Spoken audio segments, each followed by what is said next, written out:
dukhulul jannati. Kuncinya adalah masuk ke dalam surga.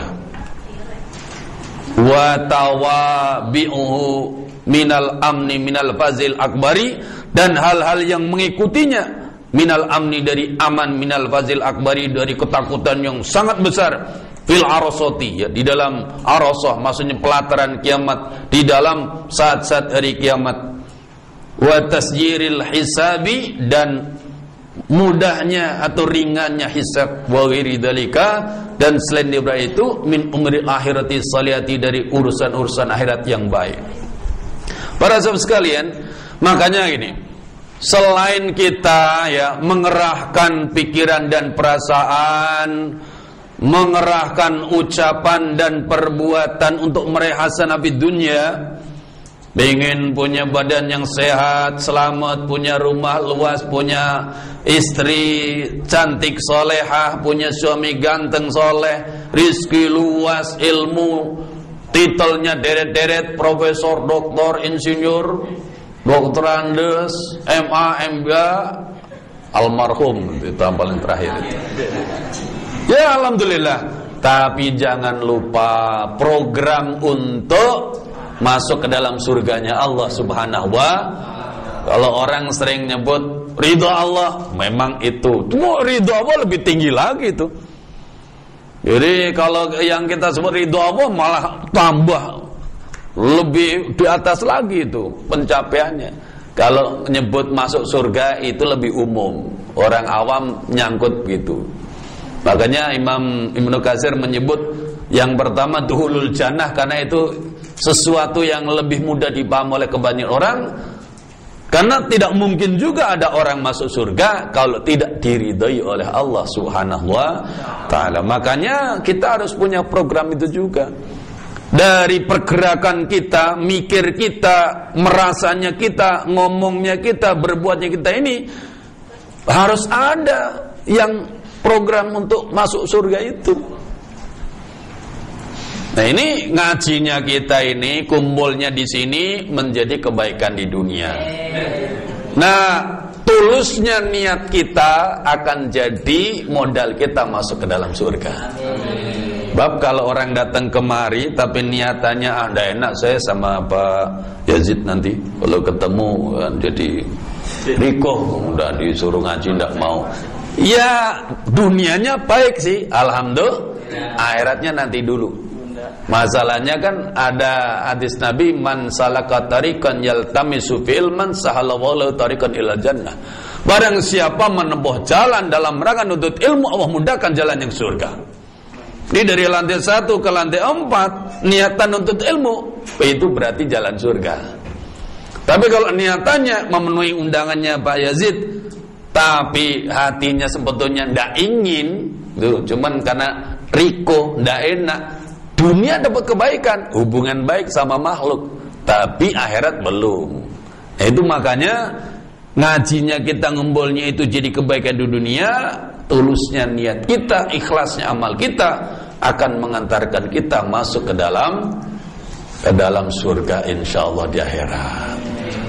Apalagi nih mohon maaf ya, nih punya dosa enggak kira-kira? Nih suasana agak remeng begini tuh gara-gara dosa sebetulnya. Dosa andainya kita ini tidak punya dosa nih, listrik matiin kelihatannya ruangan ini cemerlang. Lo dulu Hajar Aswad itu menurut riwayatnya Hajar Abiyat itu batu putih yang sinarnya tandingan sama sinar matahari. Tapi sekarang jadi Hajar Aswad. Kenapa? Karena tersentuh tangan orang-orang musyrik yang penuh dosa. Makanya yang jadi putih itu sekarang jadi hitam. Ini kira-kira begitu. Makanya seandainya kita tidak punya dosa, ini dari kita-kita aja udah cemerlang banget gitu. Makanya gelap begini berarti ada dosa. Dosa itu membuat kita mentok masuk surganya. Tapi kita ngaji tulus, niat lillahi ta'ala, thalabul ilm nafi', insyaallah menjadi modal masuk surga. Amin. Kenapa? Dosa-dosa itu rontok selama kita ngaji. Amin.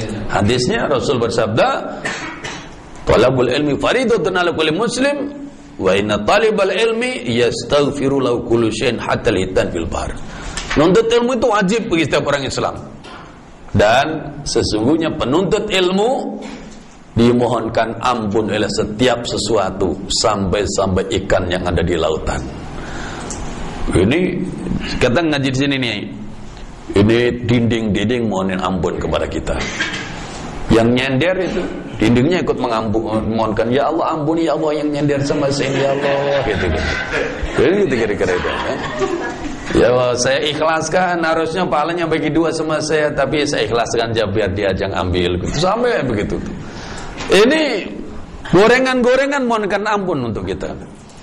Bahkan sampai ikan di lautan, berapa jumlahnya? Mohon ampun ya Allah, ampuni itu yang pada ngaji itu ya Allah. Serius. Makanya orang yang merasa punya dosa ngaji. Yang merasa tidak punya dosa tidak usah ngaji. Kenapa? Biar tidak ngaji, insya Allah kalau tidak punya dosa masuk surga. Tapi kalau yang merasa punya dosa wajib ngaji. Kenapa? Sebab ampunan dosa paling efisien itu diantaranya adalah dengan ngaji itu. Makanya orang ngaji itu beratnya luar biasa, betul enggak? Karena setan tahu persis kesuksesan dia menggoda manusia sehingga tergelincir maksiat dan dosa lenyap gara-gara orang ngaji. Makanya orang ngaji itu berat banget rasanya. Mau berangkatnya berat. 50 rantai setan potong dulu itu. Nyampe di tempat ngaji juga berat, nyarinya yang belakang. Nyender bismikallahumma ahya wa amal. Terus kalau ngajinya sungguh-sungguh, buka kitab, buka tafsir, langsung pada begini. Baru 5 menit udah begini. Begitu, assalamualaikum warahmatullahi wabarakatuh, tutup melek lagi. Jangankan di sini, di pesantren juga begitu. Santri kalau kitab baru dibuka langsung pada begini, pada zikir. Begitu, wallahu a'lam bishawab, pada sehat lagi. Kenapa? Setannya langsung kabur. Kalau lagi ngaji begini, setan badan angkring di sini nih, di tengkuknya melihat yang tengkuknya udah mulai berat itu tuh. Setan itu di situ. Pasti karena setan. Betul itu. Selesai pengajian langsung ringan lagi tengkuknya, betul enggak? Ada juga nih yang gelantungan ini di ini ya, di bulu mata itu pada gelantungan, makanya bulu matanya berat banget itu. Nanti selesai pengajian setannya langsung kabur, enteng lagi. Karena apa? Itu akan menjadi modal untuk dulul jannah. Dan termasuk dari kebaikan akhirat kalau kita di hari kiamat di mana orang pada kaget, orang pada takut, kita semua dalam keadaan aman, sentosa. Amin ya rabbal. Ini kalau mau dapat gambaran lebih luas ya, misalnya kita membaca hadis Nabi, beliau bersabda, sab'atun yudhilluhum fadhil yawma la dhilla illa dhilluh. Ada 7 golongan manusia yang diberi naungan dalam naungan Allah, dalam arasnya Allah, di bawah arasnya Allah, pada hari di mana tidak ada naungan selain naungannya. Siapa mereka? 1, imamun adil, pemimpin yang adil. Siapa pemimpin yang adil? Ya pemimpin yang memimpin dengan syariat Allah Subhanahu wa taala. Kalau sekarang ada enggak pemimpin yang adil? Dalam pandangan Islam tidak akan ada. Adil dari mana? Kalau hukumnya saja sudah tidak adil, betul tidak? Ya mungkin adil menurut persepsi orang per orang atau kelompok orang, tapi kalau menurut Allah tidak ada pemimpin adil sekarang. Bagaimana dia disebut pemimpin adil sementara dia tidak pernah memikirkan nasib rakyatnya di akhirat? Betul begitu? Kira-kira ada tidak sekarang pemimpin yang mikirin nasib rakyatnya nanti di akhirat selamat atau tidak? Ada tidak? Loh, oh di sini? Hah? Sekarang di sini? Oh, kok saya kira penampakan. Jadi pada sahabat sekalian, tidak ada. Nah itu kan namanya tidak seimbang.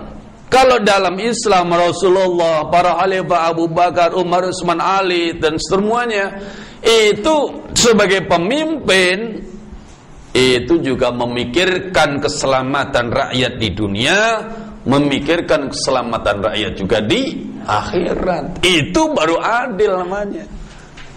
Makanya pemimpin yang adil itu nomor satu akan diberikan keselamatan dari fazil akbar.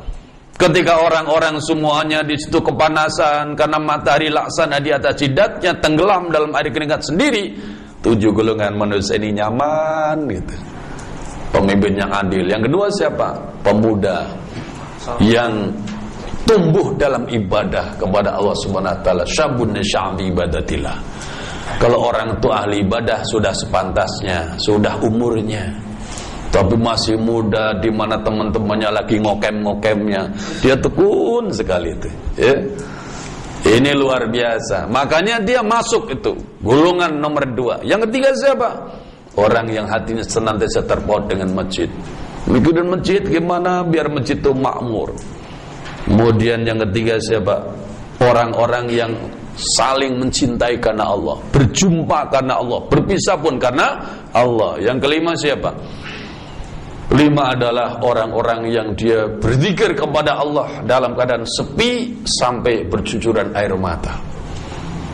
Kalau lagi zikir bareng Ustaz dari Bedilham di Istiqlal nangis-nangis, enggak masuk. Itu biasa-biasa aja. Karena siapa tahu nangisnya itu ke bawah suasana. Karena disoting lagi apalagi ya kan. Biar nanti diperhatikan kameramen, wah kalian nangisnya paling dramatis nih di kamera. Kalau bisa zikir sendiri, ingat dosanya, takut azab Allah, nangis, itu mahal tetesan air matanya itu. Itu yang kelima. Yang keenam siapa? Yang keenam itu orang yang diajak berbuat mesum oleh seorang wanita yang cantik dan berkedudukan, tapi dia tidak mau. Kenapa? Dia bilang, Inna'afullah Rabbal Alamin. Saya takut kepada Tuhan semesta alam. Ini ada karyawan LKC ditugaskan kemana kira-kira? Kalau tugas agak jauhan dikit kemana? Lombok. Nginepnya di mana nginepnya? Hotel. Nginepnya di hotel. Kemudian pas mau tidur diketok. Kemudian datanglah di situ ada karyawan hotel. Yang cantik, yang punya kedudukan, manajernya kalau perlu di situ. Terus ngajak mesum. Kira-kira diterima tidak? Tidak diterima. Kenapa tidak diterima? Takut maunya. Wah, ini Abu Rabbal Alamin. Tuh masuk. Nah, kalau dia menolak karena takut kepada Allah, 1 tiket ya di dalam perlindungan, naungan arasnya Allah Subhanahu wa taala dia dapat. Tapi kalau takut nanti ketahuan istri, ketahuan tetangga, ketahuan hansip, enggak dapat. Dan yang ke-7 siapa? Orang yang bersedekah dengan sangat ikhlas sampai-sampai tangan kirinya tidak tahu apa yang disedekahkan oleh tangan kanannya. Nah, itu diantara bentuk-bentuk hasanah fil akhirah. Kalau kita bisa dapat yang seperti itu. Kemudian ada satu lagi yang kita minta dalam doa yang sangat terkenal itu, wa amman najatu minan nar, adapun selamat dari neraka, fa huwa yaqtadi tasyiru asbabi fid dunya min ijtinabil maharimi wal atham wa tarki syubhati wal haram.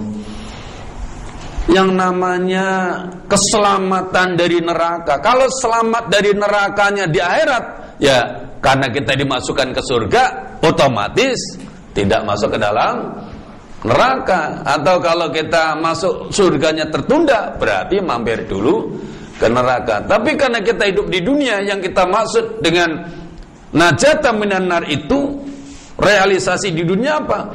Kita itu dimudahkan mendapatkan sebab-sebabnya di dunia dari menjauhi segala sesuatu yang nantinya akan mengantarkan kita masuk neraka. Bisa menjauhi perkara-perkara yang haram, perkara-perkara yang dosa. Tidak hanya menjauh, meninggalkan perkara-perkara yang subhat dan haram itu. Jadi kalau ada orang hidup di dunia terus dia bisa menjauh dari yang haram, dari yang dosa, bisa meninggalkan yang subhat, bisa meninggalkan yang haram, tanda-tanda dia orang yang selamat dari siksa neraka. Alhamdulillah. Nah, disinilah makanya kalau kita bicara tentang keseimbangan dunia akhirat, apakah kita dalam pergerakan selama ini baik zahir maupun batin ada program ke sana? Program untuk mendapatkan harta wanita tahta, intinya begitu tadi mengenai dunia. Apakah juga sudah disertakan juga dalamnya bersama dengan itu ada program untuk bisa kita di akhirat masuk surga, selamat daripada ketakutan besar yang terjadi hari kiamat? Dan adakah kita sudah mendapatkan hal-hal yang akan membuat kita selamat dari azab Allah di neraka nanti? Maka jangan sampai kemudian kita dalam hidup ini urusan dunia akhirat itu dilakukannya itu satu-satu. Maksudnya begini, sekarang saya urusan dunia dulu deh, nanti kalau udah tua ngurusin akhirat. Wah, bahaya itu. Takutnya belum sampai tua sudah masuk alam akhirat gitu. Makanya ya tiap waktu lah, tiap hari, tiap pekan, tiap bulan, tiap tahun ada program untuk meraih hasanah di dunia, ada program meraih hasanah akhirat, bahkan secara khusus harus ada program najat minan nar. Makanya nih ya, nih kita alhamdulillah di sini aktivitasnya aktivitas amal soleh untuk nolong orang-orang dari kalangan du'afa wal masakin biar bisa mendapatkan afiah. Namun sesungguhnya perjuangan kita itu tidak boleh hanya di sini aja. Ketika dalam kehidupan kita ini ada hal-hal yang mengantarkan kita kepada neraka, harusnya kita juga ikut terlibat di dalamnya sesuai dengan kemampuan yang ada. Jadi jangan mengatakan itu mah bukan urusan saya. Loh, ketika misalnya sistem riba masih merajalela, kita harus ikut punya perjuangan juga untuk paling tidak apa? Memahamkan masyarakat bahwa riba itu bisa mengantarkan kita kepada neraka. Termasuk sekulerisme yang sekarang menjadi satu sistem yang menguasai dunia, itu juga akan mengantarkan kita kepada neraka.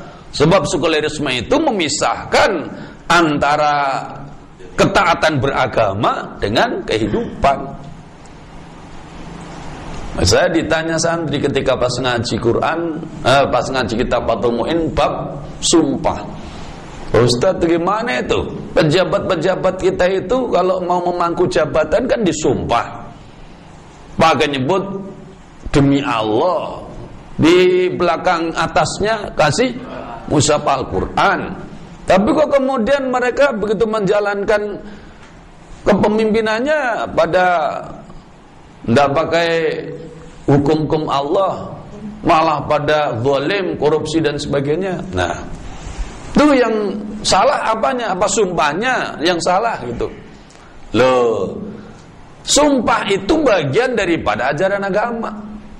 Tapi ketika sumpah itu diletakkan di dalam sistem sekuler di mana agama itu tidak dipakai di dalam kehidupan, ya sumpah itu jadi mulghah dalam bahasa santrinya itu menjadi sia-sia. Kenapa? Karena mereka-mereka yang sumpah itu ketika udah duduk di kursi jabatan itu udah tidak mikir lagi sumpahnya, tidak mikir lagi Qur'annya, betul enggak? Memang ada orang mau mengambil keputusan buka Qur'an dulu. Nah, makanya ada satu PR besar bagi kita umat Islam, apa? Kita harus berjuang. Suatu saat sistem sekuler itu disingkirkan dari kehidupan kita, diganti dengan sistem Islam. Yang amin cuma satu orang. Amin. Ini kita harus ikut peduli. Suatu saat sistem sekuler itu ada disingkirkan, kembalikan ke asalnya, sono ke Amerika, ke Perancis dan sejenisnya.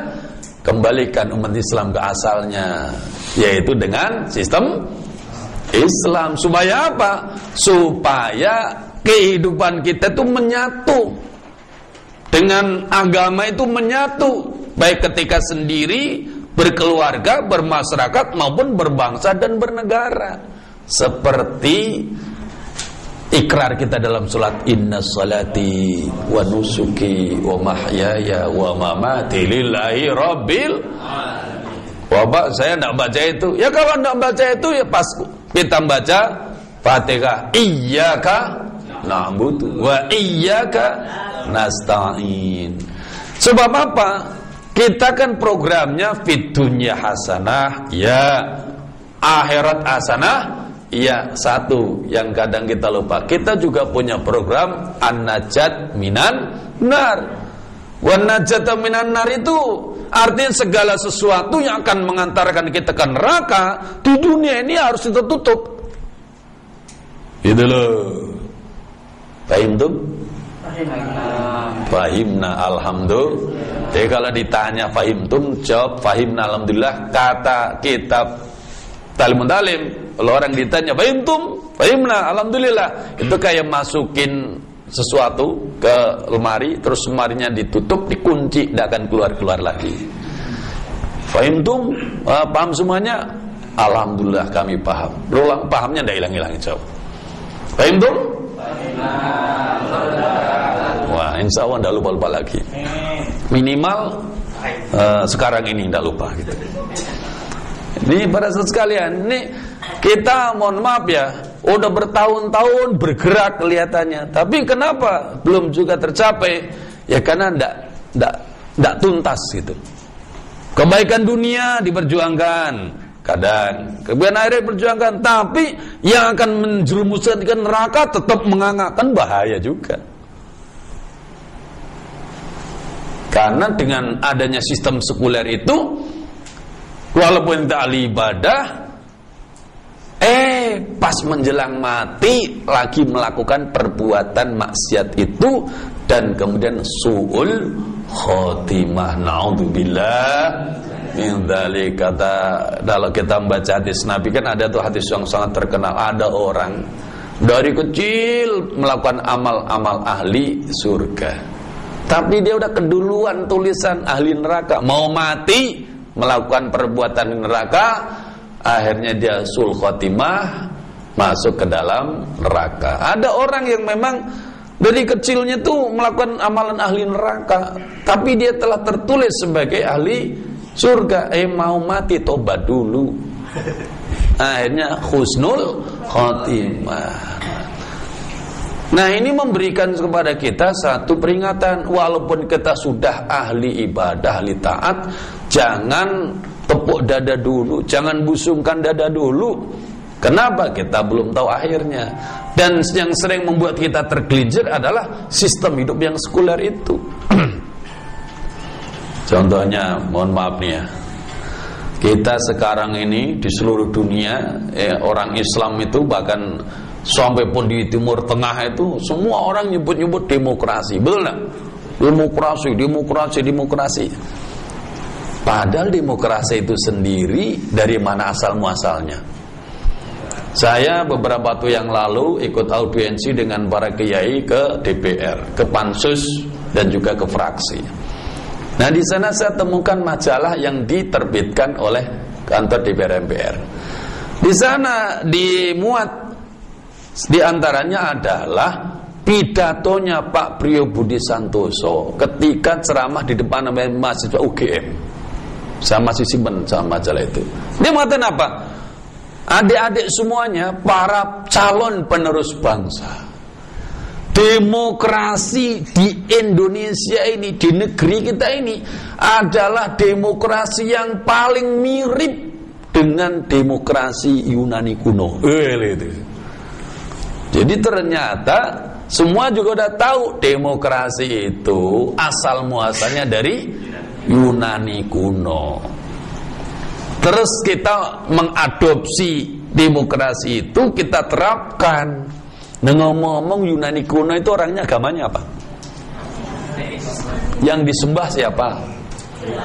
Syariatnya syariat apa? Jawab dong, jawab. Jangan malu, ya kan? Ya kan itu. Coba. Agamanya apa? Yang disembah siapa? Dewa kan? Syariatnya syariat apa? Ya kan?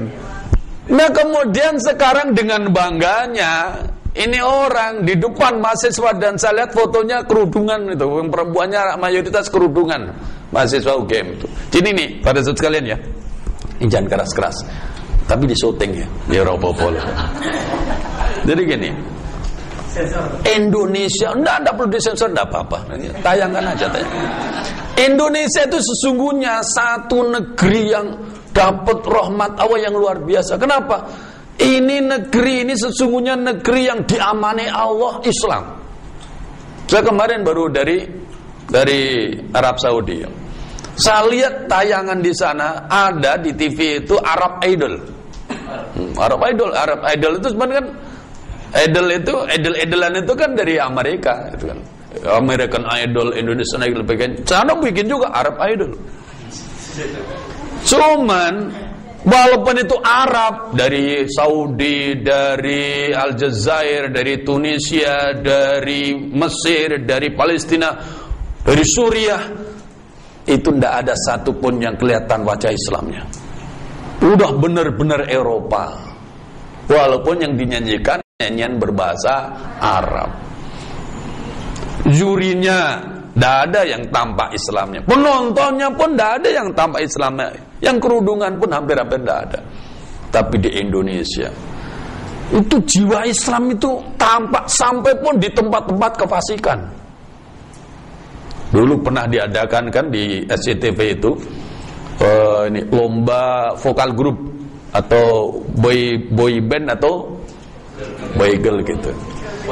Tahu yang menang siapa? Yang menang tahu enggak? Iya, siapa? Apa namanya? Sani. Grup Sani, tahu enggak?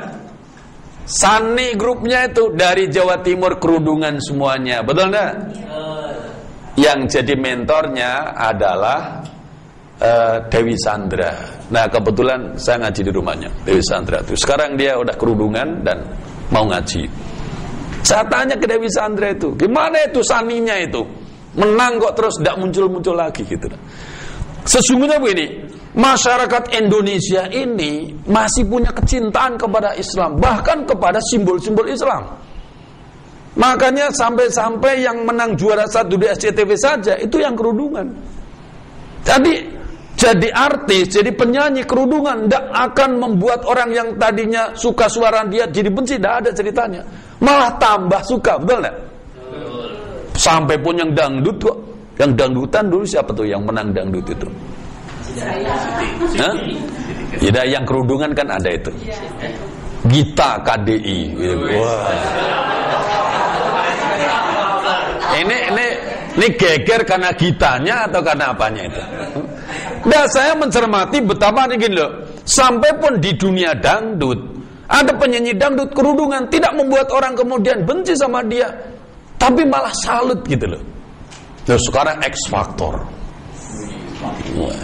Di Timur Tengah ada juga X Factor itu ada, tapi tidak ada satupun yang kemudian muncul dengan simbol-simbol Islam. Di Indonesia loh ada, betul enggak? Yang lainnya pada telanjang-telanjang, tampil dia dengan ciri khas Islamnya. Ini menunjukkan sesungguhnya Indonesia itu jiwanya Islam. Dan ternyata dukungan kepada, nah kalau di Ekwator Fatin ya, itu saya amati, karena ini sesungguhnya di dalamnya itu terjadi pertempuran pengaruh antara Kristen sama Islam. Kalau Kristen itu siapa tuh? Nobita. Doraemon. Loh, ngapalin gitu lebih mudah banding ngapalin Quran dan hadis. Cukup sekali sebut langsung hafal. Quran hadis perlu berpuluh-puluh kali baru hafal. Artinya apa? Dia bisa nyanyi, dia tampil dengan wajah Islamnya, walaupun belum sempurna, masih ada unsur fasik di dalamnya. Tapi ternyata itu malah membuat orang itu makin simpati, makin mendukung itu loh. Bukan kemudian apa-apaan itu nyanyi pakai kerudung, enggak, malah bagus. Nah, inilah jiwa kita sesungguhnya. Tapi masalahnya apa? Dunia hiburan nanti tidak akan pro. Makanya seperti contohnya tadi, grup Sani yang dari Jawa Timur, saya tanya ke Dewi Sandra, mana grupnya itu? Tidak ada yang mengorbitkan.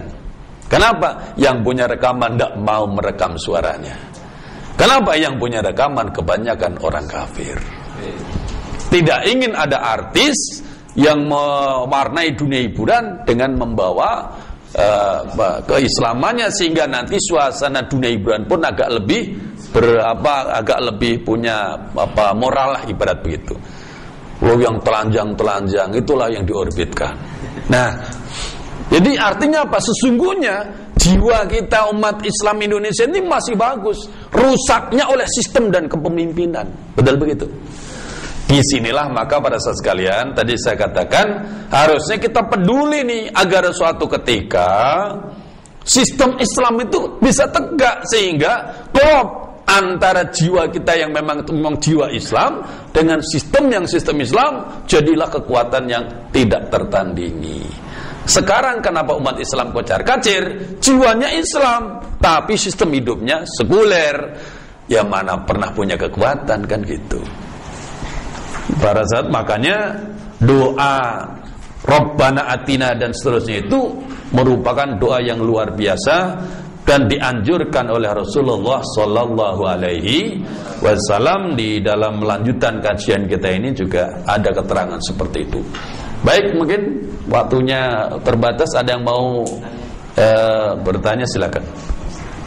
Ya. Waalaikumsalam warahmatullahi wabarakatuh. Tentang keseimbangan dunia akhirat yang sampaikan tadi. Jadi saya sering menemui orang yang hanya mengejar akhirat. Jadi mereka semata-mata ya berzikir, berkegiatan-kegiatan. Mereka menolak yang kesenangan dunia yang tadi disebutkan tadi, misalnya rumah yang lapang, kendaraan yang bagus itu. Jadi seolah-olah mereka menganggap yang penting kejar aja akhirat, nanti seolah dunia nggak usah dipikirin lah gitu. Begitu juga misalnya masalah harta. Jadi saya pernah bertemu orang dari pondok, mereka berbaju ya ini sangat-sangat memprihatinkan ya kalau bisa dibilang seperti itu. Saya tanya mengapa seperti itu, kata mereka mau mengejar akhirat, dan nanti kalau harta banyak hisabnya lama. Padahal di sini dikatakan bahwa perhitungan Allah sangat cepat ya. Jadi menurut Ustaz, apa bisa dibenarkan orang yang hanya mengejar akhirat? Yang kedua Ustaz, masalah riba tadi Ustaz ya. Jadi saya di LKC sendiri kami kan saya berusaha untuk menempatkan dana saya di bank syariah. Jadi supaya mendapatkan bagi hasil ya, insyaallah yang halal. Karena di fatwa MUI sendiri bunga bank konvensional itu kan dikatakan haram. Tapi sebelum saya di sini ada uang kami yang terlanjur di BCA dan sudah mendapatkan bunga. Status bunga itu mau dikemanakan Ustaz? Baik. Jadi para sahabat sekalian, yang nomor satu tadi mengenai masalah orang ya. Saya di pondok sering katakan ke teman-teman, karena kita ngaji kitab Al-Hikam, itu kitab tasawuf. Patokannya adalah kalau kita mau cari teladan, Allah tegaskan laqad kana lakum fi rasulillahi uswatun hasanah liman kana yarju wal yawmal akhir wa dzakara wa katsira. Orang yang ingin selamat dunia akhirat, orang yang banyak zikir kepada Allah, tidak ada teladan yang patut dijadikan sebagai pedoman bagaimana cara menjalani hidup selain daripada Rasulullah Sallallahu Alaihi Wasallam. Dan Rasulullah itu beliau juga bersabda, alaikum bisunnati wa sunnatil khulafir rasyidin al-mahdiyyin. Al-hadis. Wajib kalian semua ikuti sunnahku dan sunnah dari khulafur rasyidin, Abu Bakar, Umar, Utsman, Ali. Kalau tambah ulama lagi, Umar bin Abdul Aziz. Selain daripada itu, dari amalan siapapun, wali dan sebagainya, ulama dan sebagainya, ahli tauhid dan sebagainya, itu menjadi bagian daripada wacana-wacana kita. Mau diikuti kalau kita sanggup silakan, kalau tidak diikuti ya tidak apa-apa. Makanya amalan orang seperti itu atau amalan para wali dan sebagainya yang kemudian gara-gara ingin akhirat dunianya itu sangat memprihatinkan, itu tidak bisa dijadikan sebagai satu teladan. Tapi bagi beliaunya sendiri ya silakan, selagi tetap dia bisa menjaga dirinya. Artinya apa? Menjaga dirinya itu amal dia baik, dunianya selamat, akhirat selamat. Jangan sampai nanti gara-gara ngejar akhirat, dunia kocar-kacir, akhirnya dia di dunia jadi beban dan sangat bergantung kepada belas kasihan orang. Nah itu juga nanti malah akhirnya juga tidak bagus. Kalau kita mau menjadi orang yang mengejar akhirat, contoh Nabi, contoh sahabat. Di antara 10 orang sahabat Nabi yang dijamin masuk surga, itu 9 di antaranya orang kaya. Orang kaya dalam harta, pahlawan di dalam peperangan, ahli politik, ahli strategi, ahli ekonomi, dan luar biasa semuanya.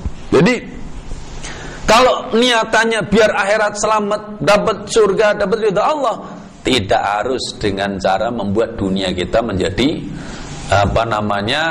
kocar-kacir. Karena Nabi mencontohkan seperti itu, para sahabat juga mencontohkan seperti itu. Bahkan orang yang paling banyak masuk Islam di masa Nabi, di masa sahabat itu, mereka orang-orang yang hebat gitu, orang-orang yang jaya dalam hidupnya gitu. Sayyidina Utsman tuh kalau beramal itu miliaran. Abdurrahman bin Auf ketika wafat, wa fi riwayatin, kekayaan yang ditinggalkan 5 triliun. Dibagi-bagi kepada seluruh sahabat. Jadi kalau misalnya kita mampu, contohlah Rasul, contohnya para sahabat. Tapi kalau kita melihat ada orang memilih jalan hidup seperti itu, yang dia ikutkan wali pasti itu, bukan nabi, bukan sahabat, wali dia yang diikuti. Bagaimana hukumnya? Jaiz. Artinya untuk dia sendiri, kalau dia memang bisa menjalani hidup seperti itu, silakan.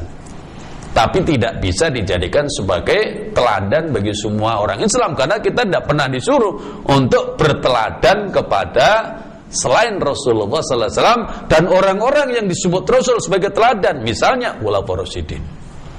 Tergambar kira-kira. Nah, namun masalah orang gini ya. Ada orang hidup begitu. Kalau memang udah makomnya enggak apa-apa. Kalau kita ngaji kitab Al-Hikam itu ada yang disebut dengan makom tajrid.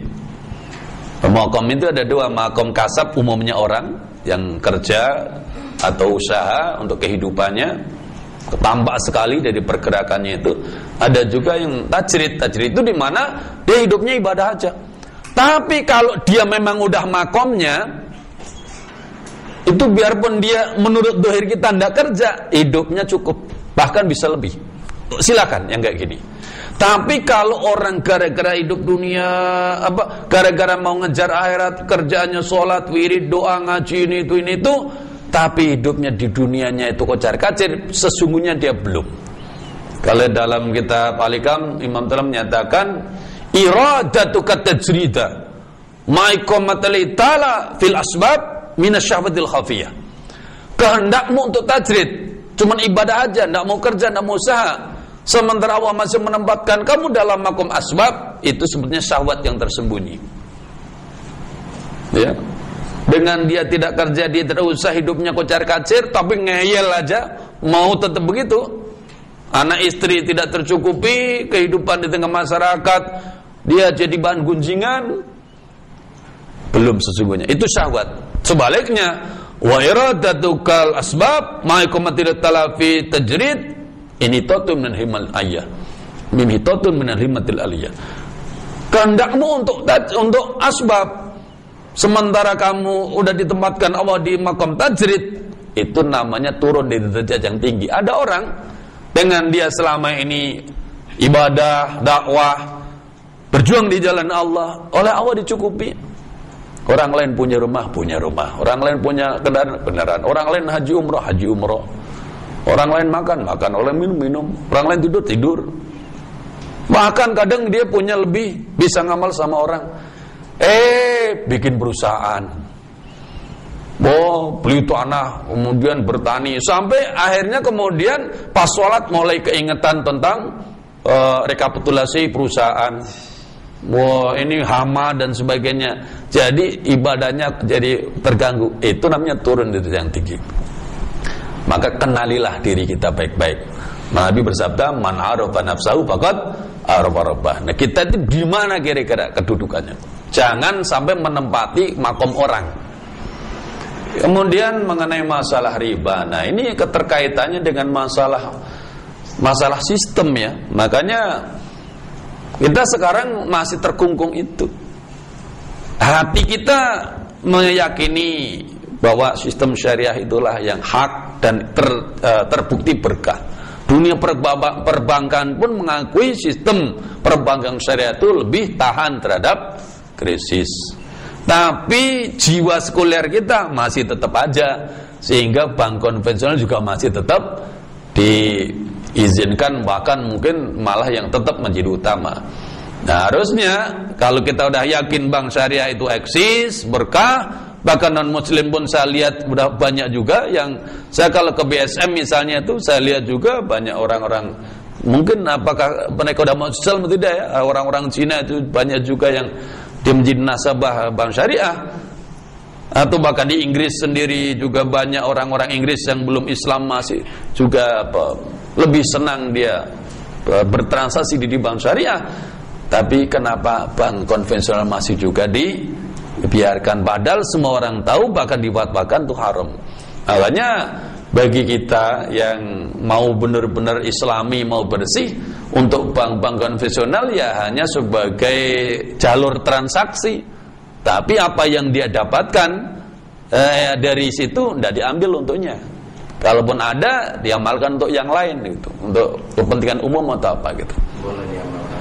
Ya itu tadi untuk kepentingan umum, bukan untuk urusan-urusan dia. Kalau kita pingin aman gitu loh.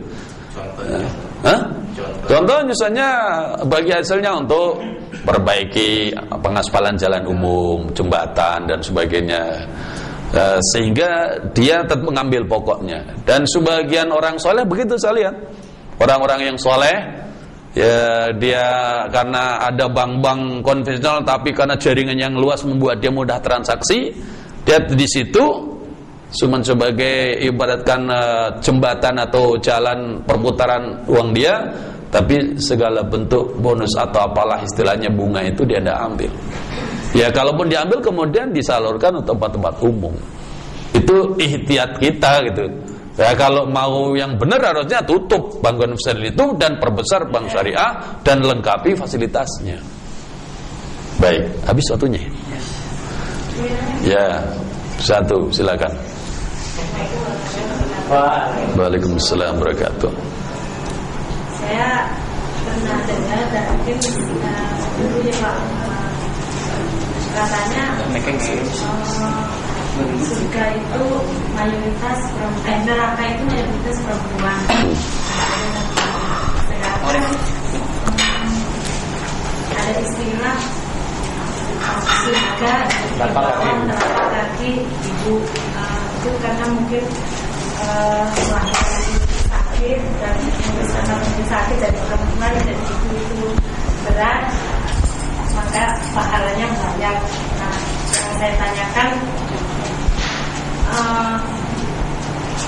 neraka ini belum ada, tapi kok ya?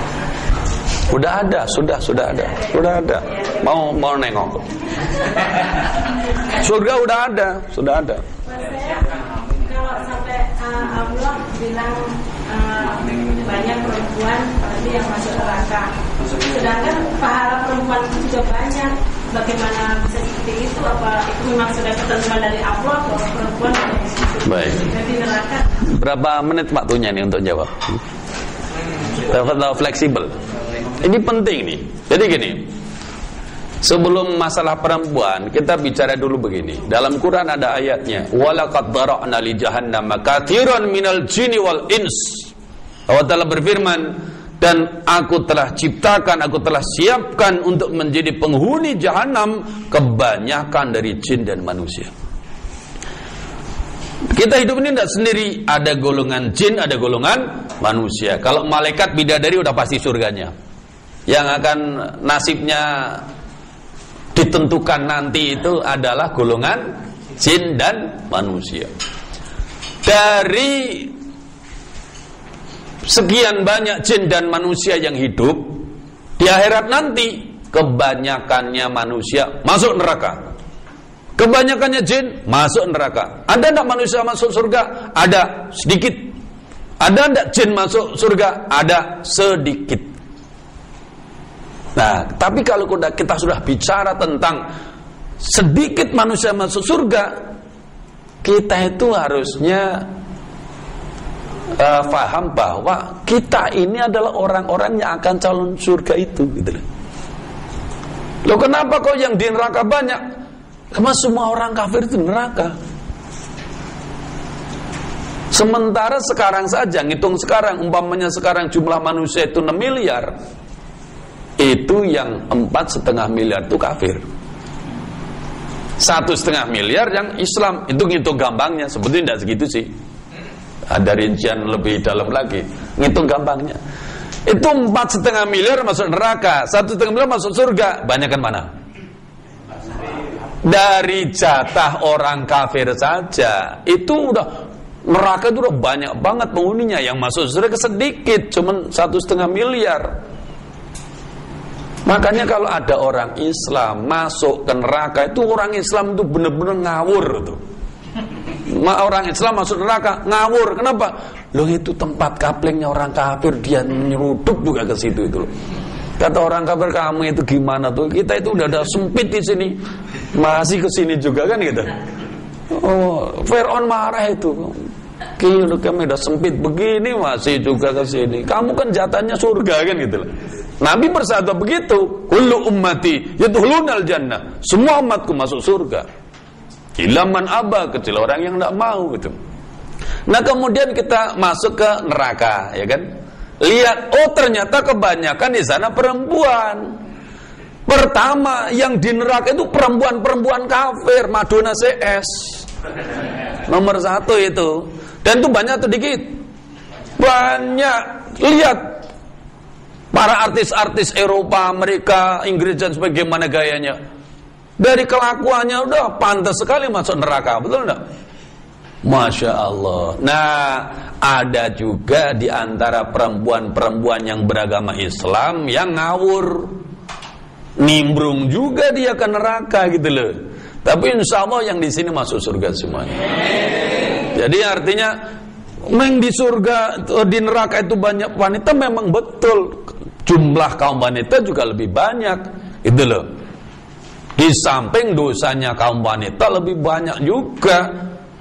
Coba ya, kalau kita lihat yang penampilannya neko-neko itu siapa? Ya, yang kalau kita lihat aneh-aneh, kalau kita ke mall gitu, yang ke mall pakai celana pendek siapa? Yang bapak-bapak saja pakai celana panjang, kok ibu-ibu pakai celana pendek, itu maunya apa?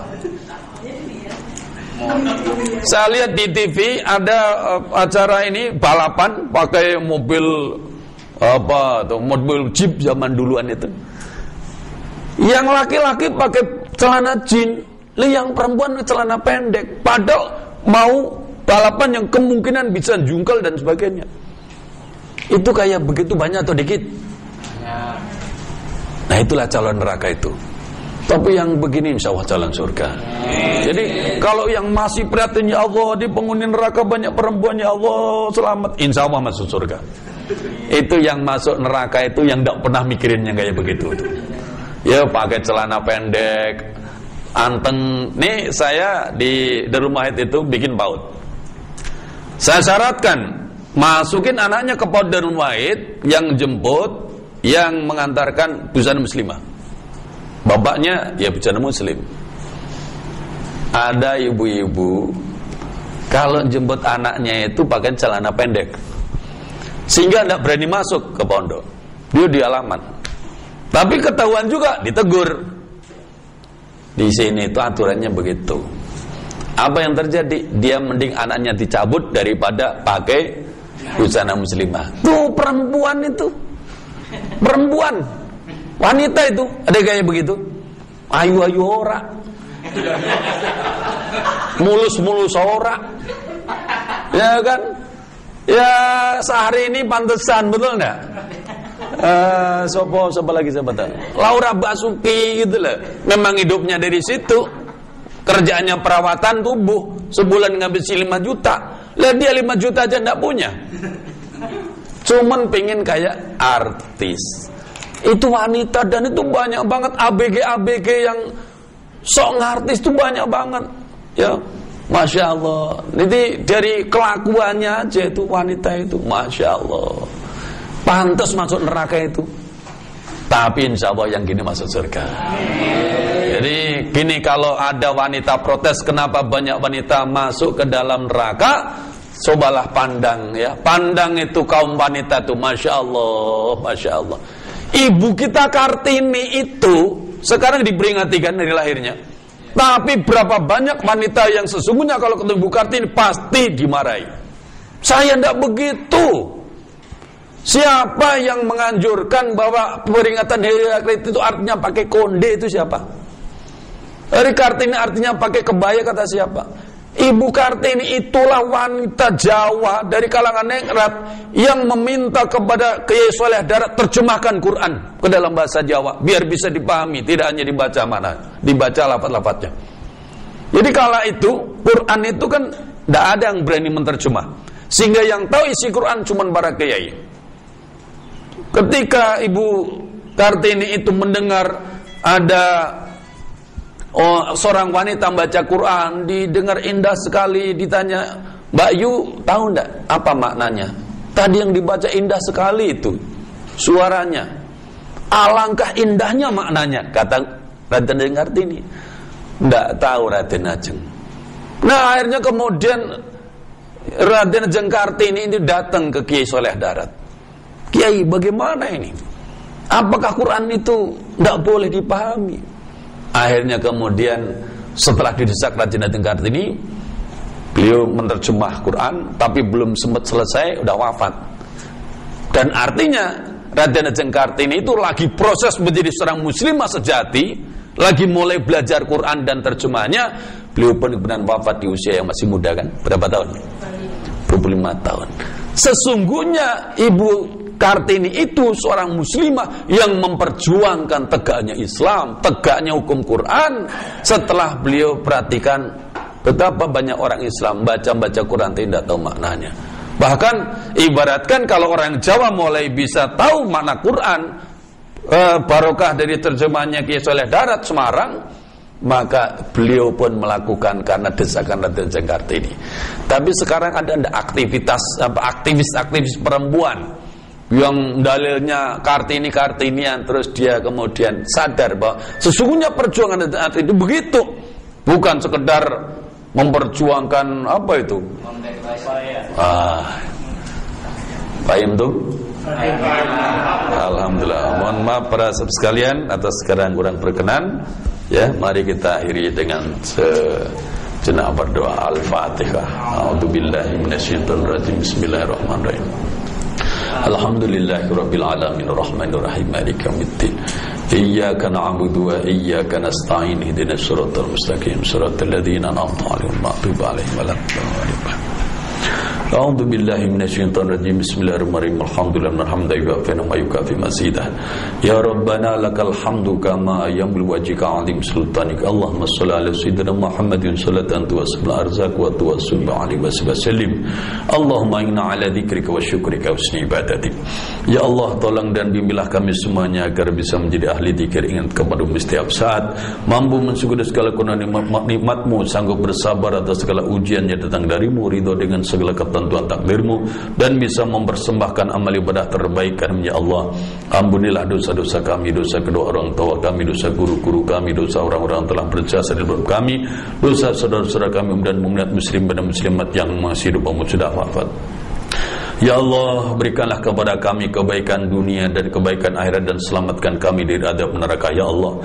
Bimbing dan tolonglah kami di sisa umur hidup kami ini ya Allah, agar bisa menyeimbangkan antara pemikiran, perasaan, perkataan dan perbuatan serta aktivitas yang bersifat duniawi dan yang bersifat akhirat ya Allah. Ya Allah, berilah kami untuk bisa melakukan segala amaliyah yang akan mendatangkan kebaikan dunia, kebaikan akhirat dan keselamatan kami di akhirat ya Allah. Rabbana atina fid dunya hasanah wa fil akhirati hasanah wa qina adzabannar. Subhana rabbika rabbil izzati amma yasifun wa salamun walhamdulillahi rabbil alamin. Wa alaikum assalamu alaikum warahmatullahi wabarakatuh.